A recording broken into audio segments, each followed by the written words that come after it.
গত সপ্তাহে আমাকে একজন বললেন, ভাই রাত ২টা পর্যন্ত কাজ করি, তারপরেও কাজ শেষ হয় না।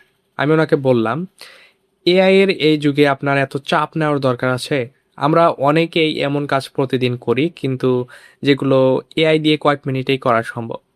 যেমন ইমেল লেখা, রিপোর্ট বানানো, ডেটা সাজানো, অথবা কাস্টমারের একই প্রশ্নের উত্তর দেওয়া, অথবা যে কোনো তথ্য খুঁজে বের করা। সমস্যা হলো আমরা সময় বাঁচানোর বদলে সময় খরচ করতেছি।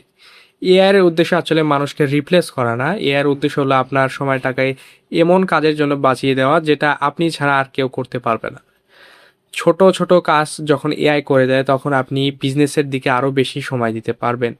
আজ একটা কাজ করুন, আপনি সারা দিনে যে কাজগুলো করেন তার মধ্যে খুঁজে খুঁজে বের করুন যে কাজগুলো আপনাকে বারবার করতে হয়, খুব সম্ভব সেই কাজগুলো এআই দিয়ে অটোমেট করা সম্ভব। যেমন N8N দিয়ে ওয়ার্কফ্লো বানিয়ে আপনার যে কোনো রিপিটেটিভ টাস্ক আপনি অটোমেট করে ফেলতে পারবেন।